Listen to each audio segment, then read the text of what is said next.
My name is Isla, 33 years old, an engineer living in Denver, Colorado. I used to think the fall that took my first child was just an accident, until I saw my cousin Chelsea smiling at the top of the stairs, calm, almost like she was waiting.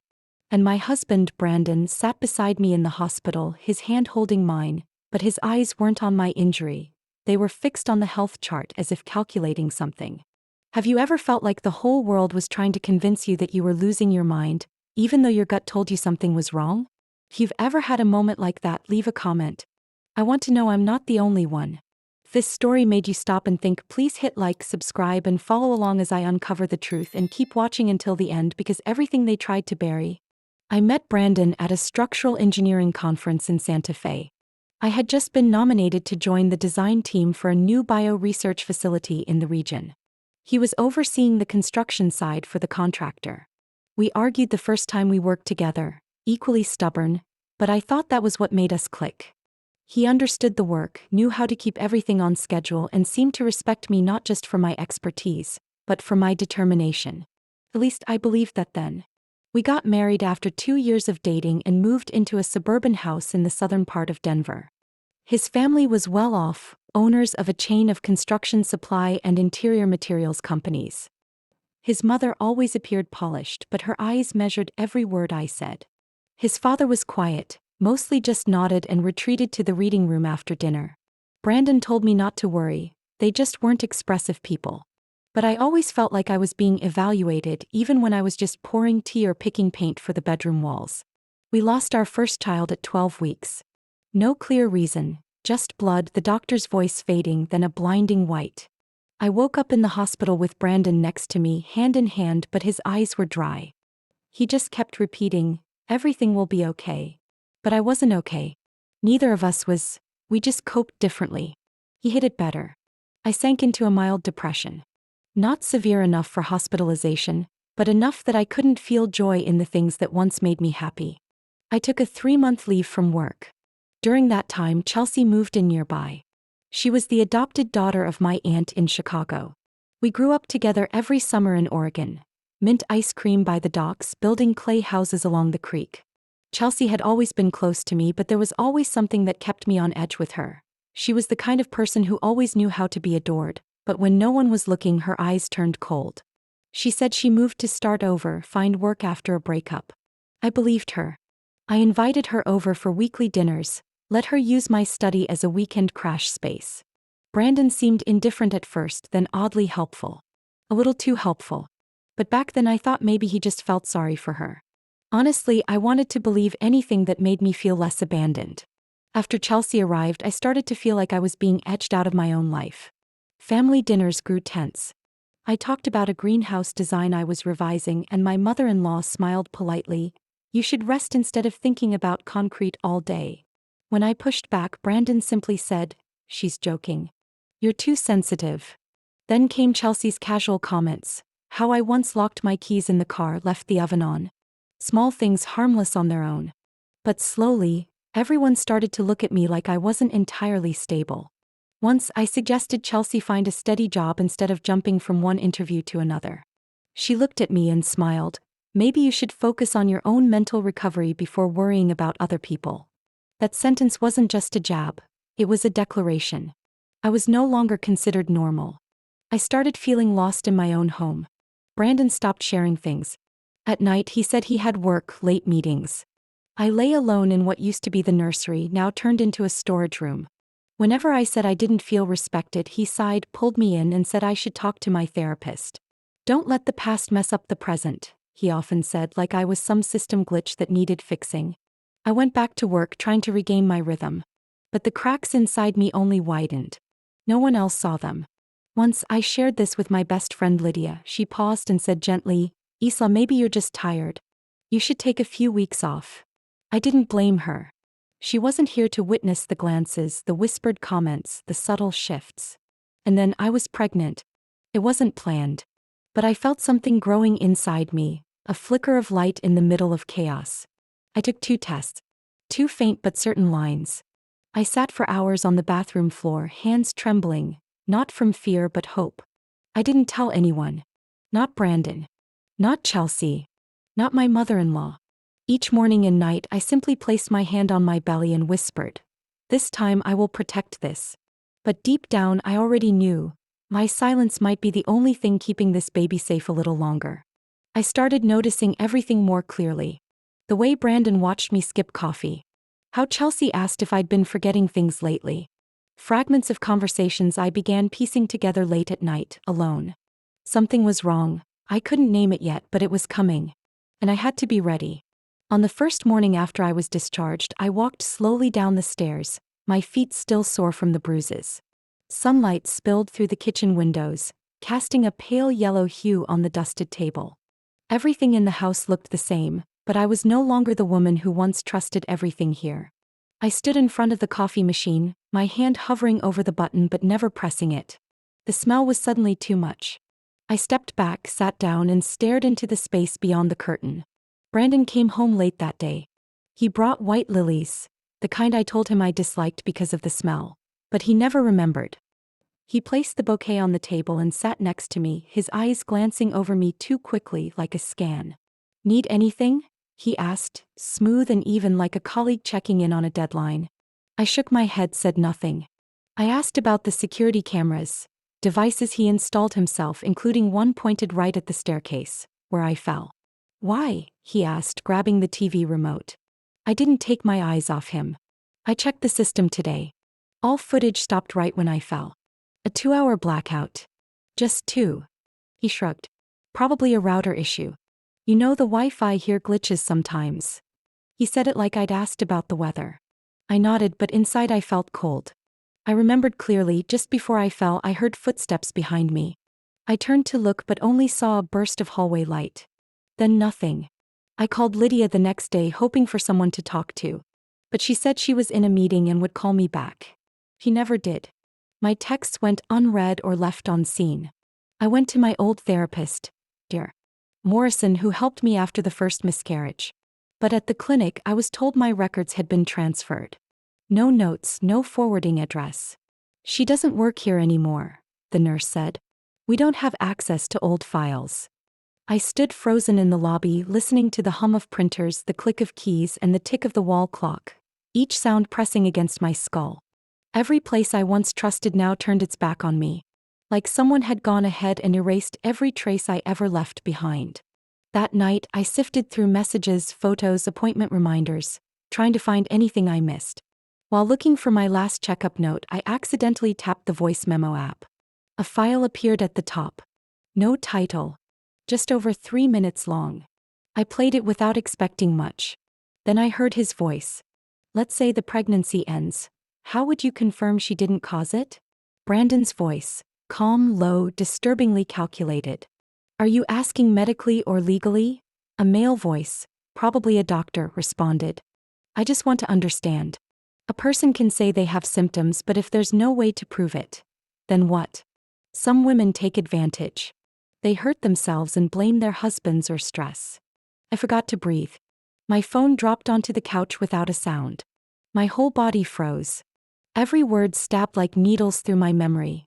Snippets of old conversations, his casual questions when I was tired, the way he watched me drink water instead of coffee. None of it was random.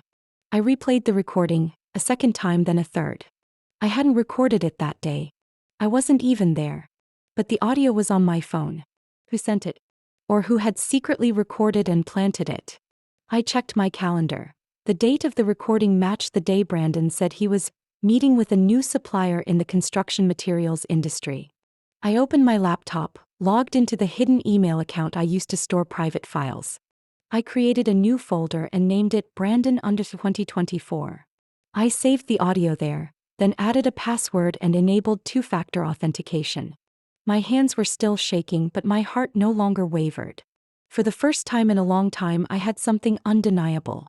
A real voice, a real question, a piece of evidence that couldn't be twisted by sweet words. I stood up and walked to the window, gently pulling the curtain aside. The house Chelsea was renting, just 3 doors down, was lit. Through the window I saw a shadow moving inside. Brandon once told me Chelsea had interviews all week. But her car was always parked out front. There were things I hadn't dared to confront. But what I felt wasn't fear. It was clarity. I woke up close to 3 a.m., my body heavy, my forehead cold despite the still air in the room. Sleep no longer felt like refuge. It had become a place where memories yanked me awake the moment I closed my eyes. I left the bed quietly, didn't turn on the lights, and walked barefoot downstairs. In the dim silence, the light from my phone screen was the only thing guiding me. I sat at the kitchen table and opened the banking app. I had noticed something strange last week, but tonight, I needed to see it again clearly. Our shared savings account showed several large transfers with no clear purpose. The amounts weren't small, nearly $30,000, spread out over multiple transactions spaced a few days apart. All the money went to the same place, a trust fund under the name C.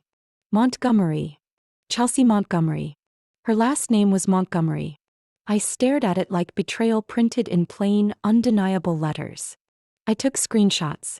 Then I quietly shut off my phone, stood to pour a glass of water, but my hands wouldn't stop trembling. I set the glass down, water spilling slightly over the edge, soaking into the cream tablecloth my mother-in-law had given me for Christmas. It absorbed so fast I didn't even notice, like everything else in this life. The next morning, after Brandon left with his briefcase and that familiar smile he used to distract people, I locked the door, pulled the curtains, and entered his home office. I had never gone through this space before. I used to think privacy was sacred, that if I crossed that line I'd be the one in the wrong. But today the silence inside me wasn't from fear. It was the quiet just before a storm. I opened each drawer one by one. In the second drawer on the right I found a small silver zip bag, labeled in bold, Lorazex, 0.5 milligrams, prescription use only. I recognized the name. A mild sedative, typically prescribed for anxiety. But taken consistently, it could cause temporary memory loss, make it hard to distinguish what's real from what isn't. There was no prescription attached. No doctor's name. I grabbed kitchen gloves and placed the medication inside another zip bag carefully, like handling evidence in a lab. I went back to the drawer, lifted the stack of papers beneath. A thin file slipped out, just 3 pages. An online purchase receipt from a private medical site, dated 2 weeks ago, shipped to an unfamiliar address in the suburbs of Littleton. The order was paid with a supplementary card under Brandon's name, one I had never seen. I opened the bottom drawer. Among a stack of structural blueprints and old brochures, there was a white envelope. No name. No address. I opened it. Inside was a sonogram image. That familiar black and white shape, a tiny gestational sac just beginning to form. On the bottom left corner, faintly printed, Chelsea Montgomery, 8 weeks, obstetrics clinic, Cherry Creek. The air left my lungs in an instant. I couldn't breathe. My knees buckled and I gripped the edge of the desk to keep from collapsing. My eyes locked onto the paper. My mind repeated 3 words over and over. This can't be. But the words were still there, as real as what I had just uncovered on his computer. I cradled my stomach. A reflex, like there was still something left inside me to protect. I looked up at the ceiling, trying to keep the tears from falling. Everything I'd doubted, everything I'd brushed off to preserve our home, was no longer a suspicion. It wasn't intuition anymore. It was truth. That afternoon, when Brandon returned home, I had placed everything back exactly where it had been. I sat in the living room, holding an unopened book, hands quietly trembling beneath the pillow. He walked in, dropped his keys on the table like always, then approached me and gently placed a hand on my shoulder, like a picture-perfect husband. "How are you feeling today?" he asked, his voice low and soothing. I nodded. I looked him straight in the eye. "Did you move any money from the joint account recently?" I asked casually, like a simple reminder. He hesitated slightly, then shrugged. "Oh, some investment stuff. My mom asked me to." "Why?" I gave a faint smile. I just noticed the recipient had an unfamiliar name. Montgomery. I stopped there, didn't press further. Brandon paused, then chuckled. "You know how my mom is, she has a few trust accounts for the kids. Might have been a paperwork mix-up." I nodded. I didn't argue. I didn't need to anymore. I had the photo. I had the receipts. I had the medication. That night, after Brandon fell asleep, I took my phone and messaged a number I hadn't contacted in a long time. A lawyer who had helped a former colleague escape a manipulative divorce. I sent a short message. "I need to meet." Not over the phone. I'm being watched. The message was read in under a minute. The reply came. Tomorrow morning, 10 a.m. corner table at Slate Birch Cafe. I turned off the screen and looked over at the man sleeping next to me, his breathing steady like nothing existed beyond his dreams. But I wasn't dreaming anymore. I sat at the corner table at Slate Birch, next to a foggy window, steam rising from a freshly poured pot of coffee. Marla arrived right on time, wearing a dark brown trench coat, hair tied back, no makeup, but her eyes missed nothing. She extended her hand. I took it like it was a rope pulling me from the edge. "What do you have?" she asked directly. I opened my bag and handed over a flash drive containing the voice recording, scanned receipts for the medication, the sonogram under Chelsea's name, and screenshots of the bank transfers. She flipped through them silently for several minutes. Finally she nodded. "Enough to begin. Not enough to finish. Are you ready? Because once this starts, there's no turning back." I didn't answer right away. I looked out the window where a traffic light blinked red through the drizzle. I used to be scared. But what I'd been living wasn't life. It was a staged lie built by the same hands that once held me when I was at my weakest. "I'm ready," I said, not loud but certain. Marla nodded. "First step, gather more. I need more than a voice and some paperwork. You know better than anyone. People like Brandon don't leave obvious traces." I nodded. Inside me a plan was already taking shape. I had let them write the story of me for long enough.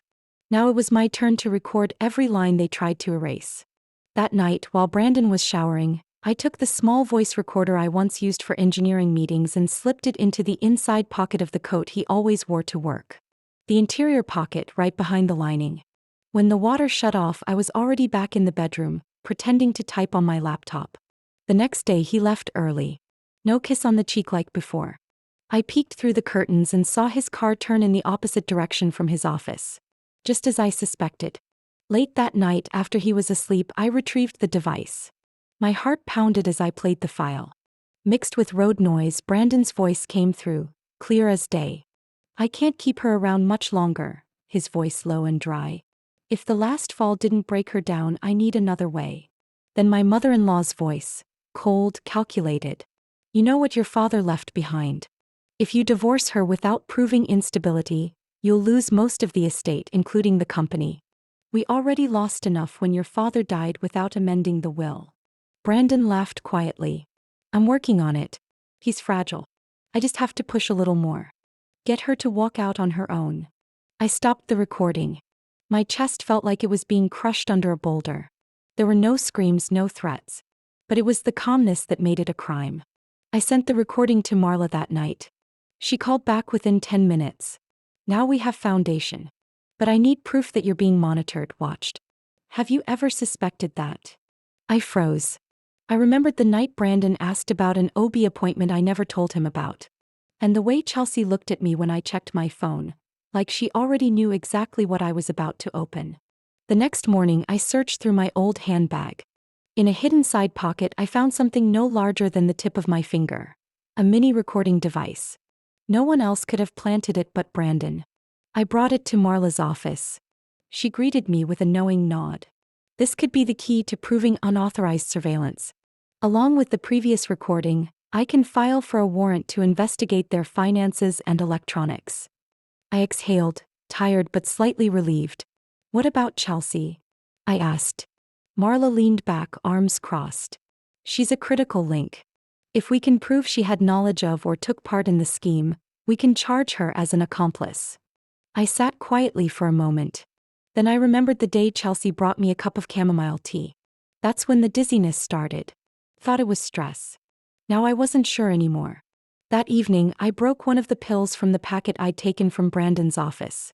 I dissolved half in a glass of water and placed it on his nightstand. I didn't intend to harm him. I just wanted to see if he noticed anything off the next morning.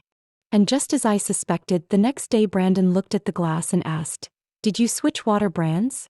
It tastes a little different." I smiled. Must be a new bottle. But inside I knew he recognized the taste. Like someone who'd been dosing my drinks all along. I pulled out my phone and texted Marla. He reacted exactly as we expected. "What's next?" She replied with just one line. "Step 2. Set the trap for both of them. Are you ready?" I looked around the house that once felt like home but now resembled a crime scene yet to be uncovered. And I wrote back, more ready than ever. The party at my mother-in-law's house was held on a sunny but cold Saturday afternoon. Officially, it was her 60th birthday celebration. But from the way everything was arranged, the white linen tablecloths, glass candle holders spaced perfectly, crystal flutes arranged in triangles, I knew this was a production. And I was the only one without a script. Brandon wore a white dress shirt, sleeves slightly rolled, with the gold watch his mother gave him last Christmas. Chelsea arrived 15 minutes late as usual in a tight red dress, loose curls falling over her shoulders, carrying an imported bottle of wine and a half smirk. She swept into the room like wind through a thin curtain, light enough to avoid blame but noticeable enough to draw every eye. "Isla, you're not drinking?" my mother-in-law asked when I declined a glass of champagne. I shook my head. "Haven't eaten, so I'll pass." She tilted her head, voice airy. "You've looked tired lately. A little pale. Sleeping okay?" I nodded faintly, not in agreement, but because I was too exhausted to battle every glance, every question disguised as concern. I didn't know what they had planned, but I could feel it. This was no simple party.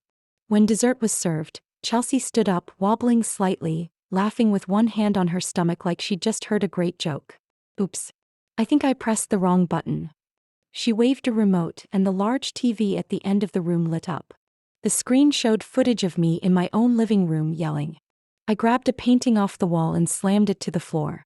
Then I knocked over a floor lamp, collapsed onto the couch, head in my hands. The room went silent. My gasping, panicked breaths filled the space like undeniable evidence. "I can't turn it off." Chelsea pretended to fumble with the remote, but no one looked at her anymore. Every eye was on me. I stood up, voice hoarse. "That clip is edited." "I never." Brandon rose too, voice calm and steady, like someone who'd reached his limit. "Honey, don't react like this in front of family." I turned to him, my eyes burning. "You know I didn't do those things. Where did that come from? Who recorded it?" My mother-in-law stepped forward. "Isla, no one's blaming you. But you do need help. Honestly." I looked at Chelsea. She stood there, taking a half step back, wearing an expression of calculated pity. "I didn't mean to. I thought it was that old clip you sent the therapist. I didn't know it would be so disturbing." I could barely breathe. I had never recorded such a video. Never sent one. Never even allowed it. "Isla," Brandon said, his voice dropping lower, "I think it's time we take a short break. Just a few weeks apart. Give you time to recover." I stepped back, looking at him, then around the room, each person staring at me like I was a ticking bomb in the middle of dinner. My mother-in-law placed a thin folder in front of me. "Just temporary paperwork. You can sign, go home and rest. Everything will be fine when you're ready to come back." I didn't sign. But Brandon placed a hand on my shoulder. Not hard but not gentle either. "We can handle this respectfully, Isla." Or, I picked up the pen. Signed. Each stroke trembling. They thought they had won. But I was only just beginning. That night I packed my things in silence. Brandon stood in the kitchen making coffee like always, as if I were just heading out on a business trip. Chelsea lounged on the sofa, legs crossed, phone in hand, glancing at me through the mirror. I walked out into the yard with a small suitcase, just a few outfits, one file folder and a USB drive on a chain around my neck. As I passed Chelsea's car, I discreetly placed a tiny GPS tracker under the rear fender. A quick, fluid motion. Pure instinct from someone who no longer trusted a single word. I got into the waiting cab, eyes catching Brandon's reflection in the rearview mirror, standing under the porch light, face lit by his phone screen. I didn't look back. Not this time. They wanted me gone. They would get that, just not the way they expected. And Chelsea, she may think I just lost. But I had just planted the first seed of a storm she would never see coming. I sat in my temporary apartment, daylight streaming through the thin curtains, casting long shadows across the scuffed wooden floor. The silence in that space was so deep I could hear the ticking of the wall clock. On the table, my laptop was open with tracking software running. The signal from the device I planted on Chelsea's car showed her last stop, 30 minutes ago, at a building in the private medical district on Denver's east side. I pulled up satellite view and zoomed in. Oak Ridge Reproductive Health. A clinic specializing in fertility consultations and treatment. I bookmarked the address and called Marla. She just walked into a reproductive health center, I said when she answered. The system lists her name as Chelsea, but I guarantee that name isn't in the official records. Marla wasn't surprised. I'll send someone to check. If she's using your name for prenatal visits, that's insurance fraud, identity theft, and enough to open a case. I hung up, then sat in silence for 15 more minutes, mind spinning with rage and disbelief. Chelsea hadn't just taken my husband. She had taken my identity to craft a narrative she could control from the shadows. I wondered, did she think I'd never find out? Or did she want me to, just to watch me slowly get erased? 2 days later, Marla sent me a scanned copy of the clinic records. Under my name, my birth date, and my insurance number were multiple entries. Patient seeks pregnancy through assisted methods. First hormone injection administered. Third visit, week 9. I read the pages over and over, feeling like the words didn't belong to me. But someone had used my body, my life, to write them as if they had the right. I had never set foot there. I didn't know the doctor. I never signed a single form. But that person, Chelsea, had sat in that sterile white room wearing a patient gown with my name on it, answering questions about cycles, miscarriage history, even mimicking my voice for counseling sessions. Marla stayed silent when I sent her the photo of the documents. A few seconds later she replied, "I'll forward this to the State Medical Oversight Board and the Federal Insurance Office. They won't go easy." I closed the phone and began pacing the room like the truth was too large to be contained within 4 walls. I needed more evidence, not just words but actions. I remembered Mrs. Rogers, my neighbor 2 houses down, a widow in her 70s who always sat by her second-floor window reading each night. That afternoon I brought over some homemade cookies as an excuse to visit. She opened the door with surprise but warmth. "Haven't seen you in a while, Isla," she said, letting me in without hesitation. We sat across from each other at a small table near her kitchen. I started gently, "Have you noticed if Chelsea's been coming home late recently?" She nodded immediately. "Oh yes. Just last week I saw her and your husband, Brandon, sitting in a car out front. They talked for a long while. What was odd was at one point they stopped talking and then I saw them kiss." I carefully set my teacup down, my hand holding its place to hide the trembling. "Are you sure?" "Positive." The streetlight was shining right onto the windshield. I saw everything from my second-floor window. I remember thinking, something wasn't right. But I didn't want to meddle in someone else's marriage. I thanked her, then gently asked if she'd be willing to have her statement recorded for documentation. She hesitated, then nodded. "If it helps protect you, I'll do it." I left Mrs. Rogers' house with an audio recording in hand. Her voice, clearly stating the date, time, behaviors, location, and detailed description. I sent the file to Marla right away. "We're starting to see the full picture," she said. "This is no longer suspicion. This is systemic. Fraud, manipulation, impersonation, collusion." I said nothing, just stared out the window where the trees swayed under the early wind. I thought about Chelsea, how she once cried on my shoulder when we were 16 after her boyfriend cheated. I had held her through the night, given up my bed when she ran away from our aunt's house. But those memories now felt cold as stone. No one could betray like this, unless they never truly knew what love meant. I opened my laptop and created a new folder titled Chelsea File. I placed everything inside: photos, documents, recordings, tracking data. Each piece of evidence was another step closer to dismantling the persona she had tried to build using my life. I knew the game she was playing wasn't just about stealing the man I once loved. It was about stealing my identity, my memories, and everything I had bled to protect. But she wouldn't get far. Every step she took now left a mark. I sat before my computer screen, the glow casting a pale light across my face. In my lap was a thick, carefully organized file. Each page was a fragment of the truth they tried to bury: proof of prenatal appointments under my name, receipts for sedatives, recordings of Brandon and his mother discussing how to break me, a sonogram signed with a forged name, and Mrs. Rogers' testimony. I opened a blog on a women's forum called The Silent Thread, where thousands had shared stories of manipulation, gaslighting, and emotional abuse in relationships. I titled the post, "They Made Me Believe I Was Losing My Mind." Beneath the title, I didn't write in anger, but with the calm that survivors often carry. The kind forged from enduring too much for too long. I shared the small signs, the glances that didn't quite match the words, the comments that seemed harmless until they piled up. I wrote about doubting my own memory, how they twisted reality at a pace just slow enough to keep me off balance. I attached the evidence: names blurred, addresses hidden, personal details redacted. Only the dates and specific actions remained. I didn't name anyone. I didn't say Chelsea was my cousin or that Brandon was my husband. But I knew those who needed to understand would understand.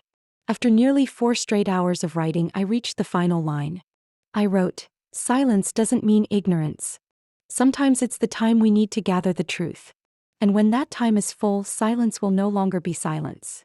I hit publish. 2 days later, I woke up to over 40 missed calls, most from unknown numbers. My inbox overflowed with messages.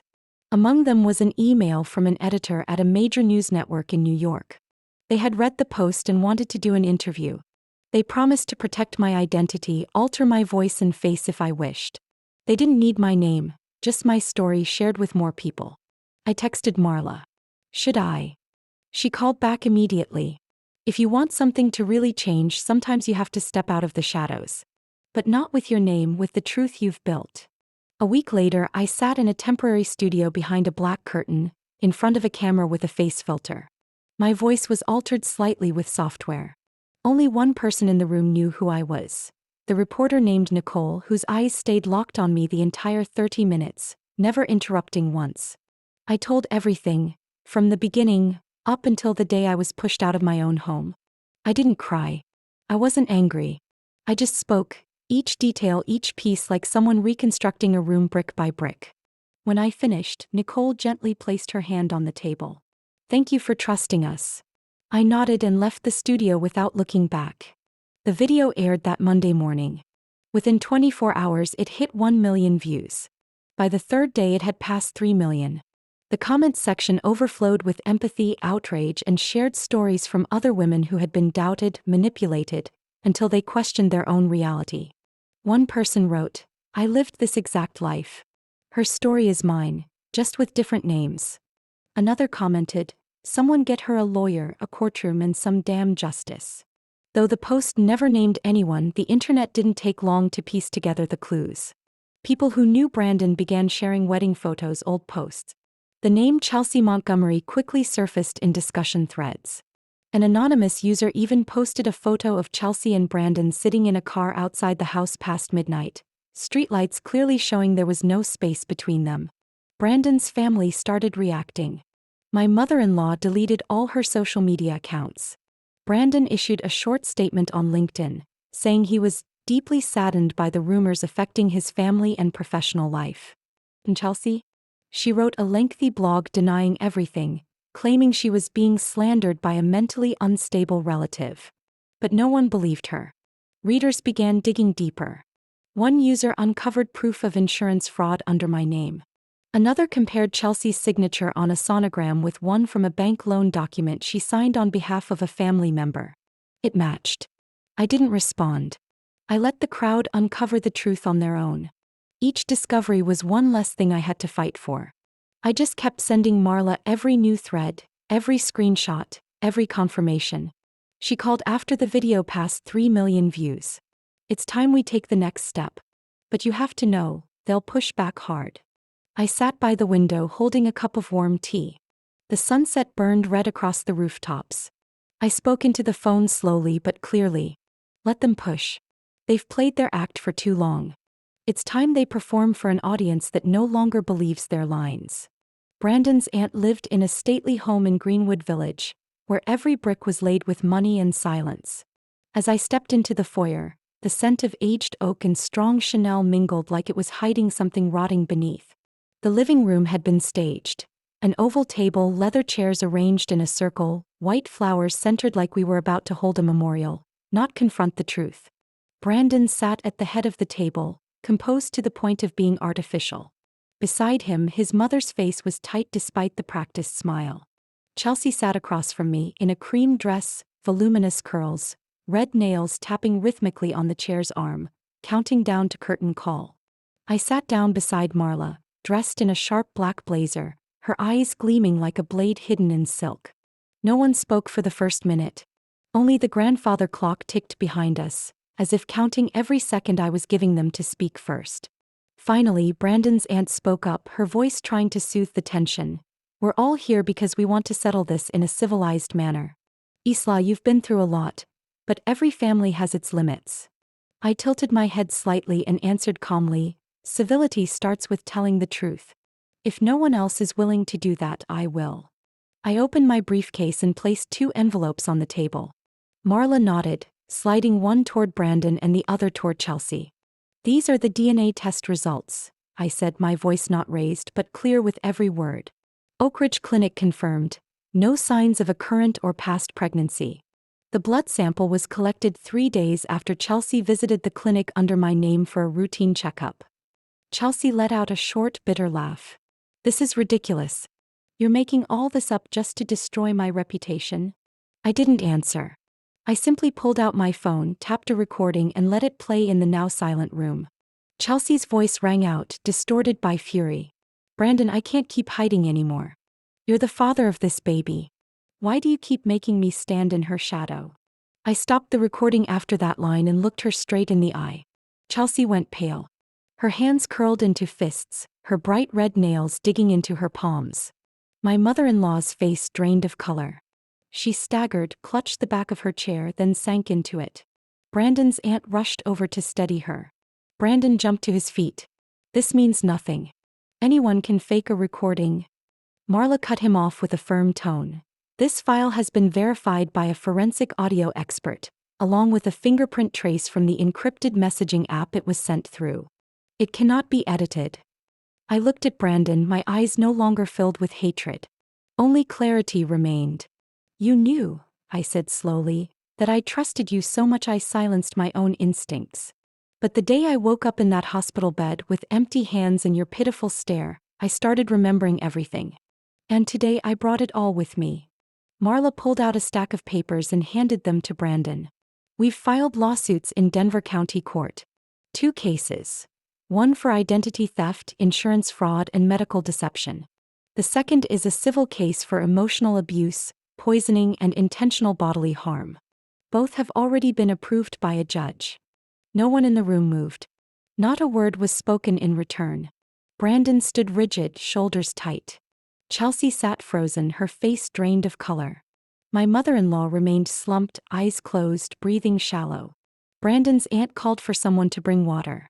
Meanwhile, I calmly gathered my documents, closed my briefcase like I had just wrapped up a project briefing. I looked around the room that once believed it could bury me in silence. And then I said the only thing I had held on to for last. "I'm not here for apologies. I don't need explanations. I came to make sure that the next time any of you see my face, it will be in court." I stood, walked out of the room as the grandfather clock ticked on. Not for me anymore, but for them. I stood backstage at the Washington, D.C. Conference Center, behind thick velvet curtains gently swaying with the footsteps on stage. The host was softly announcing me over the mic, while the tech team clipped a mic pack to my collar. A young woman wearing a headset gave me a small nod. "You're clear to walk out now." I clenched my fingers, feeling each heartbeat beneath my fabric. The curtain parted. The room was quieter than I expected. Maybe because the stories today hit too close to home, too familiar to what many had lived but never spoken. I walked to the wooden podium, brushed a finger over the mic. The spotlight hit my eyes, but I could still see the audience. Hundreds of faces, some looking down, some holding hands, others sitting upright like trying not to break. I took a breath, then began. I used to think I needed someone to believe me. Just one person to look me in the eye and say, "I believe you." But after everything that's happened, I've learned. I don't need that anymore. I just need to believe myself. My words echoed and settled like a stone falling into still water. Someone nodded. A woman in the middle rows dabbed at her eyes with a neatly folded handkerchief. I went on. "I'm not here to retell what's already made headlines. You've read those. You've watched the clips. You've shared them. I'm here to speak about what you didn't see. Those nights alone in a rented room holding a glass of water without knowing what was in it. When I questioned whether I was imagining it all, or if I truly was losing my mind like they said. I paused, slower now, like every word passed through an unhealed wound. I was led to doubt my own memory. Every reaction framed as too sensitive. Every question labeled as unstable. They didn't have to shout that I was wrong. They just needed enough people to stay silent when I spoke. And sometimes that silence is more brutal than any denial. A hand rose to cover a face in the third row. The woman wore a pale gray blouse buttoned to the neck, her eyes swollen with tears but unblinking. I met her gaze, then looked back at everyone else. I'm not sharing this to invite pity. I'm sharing it because I know the feeling of having the truth twisted until you don't trust your own mind. I know what it's like to stare into a mirror and not recognize who's looking back. I know because I've been there. And if anyone here is there right now, I want you to know, it's not where you have to stay. I turned from the crowd and glanced up at the stage lights above, like gazing into a different sky. The day I left the house I once called home, I carried a small suitcase, a voice recorder, and one thing I had once lost: my instinct. That quiet knowing something was wrong, and the strength to no longer stay silent. I paused. Images flashed in my mind. The courtroom where Brandon was denied bail for witness tampering, Chelsea entering the deposition room with styled hair but vacant eyes, like she could no longer tell what was the script and what was behind the curtain. I just signed the contract for my first book, I continued. Not to tell the story of a lawsuit, but to tell the story of coming back. Back to myself. The room stayed still, no one stirred. I knew why. It wasn't because I said anything extraordinary, but because they heard their own story echoed through mine. I bowed my head, pressing a hand to my chest. No one has the right to make you doubt yourself. Not a doctor, not a spouse, not a relative, not anyone. And if they try, make them regret ever underestimating you. I walked off the stage without waiting for applause. But the applause came, from one person then another, and soon the entire room filled with quiet, steady clapping, strong enough to steady my steps as I disappeared behind the curtain. Marla waited in the wings, arms crossed, nodding as I approached. You don't have to write another word, she said. But if you do, I'll be the first in line to buy it.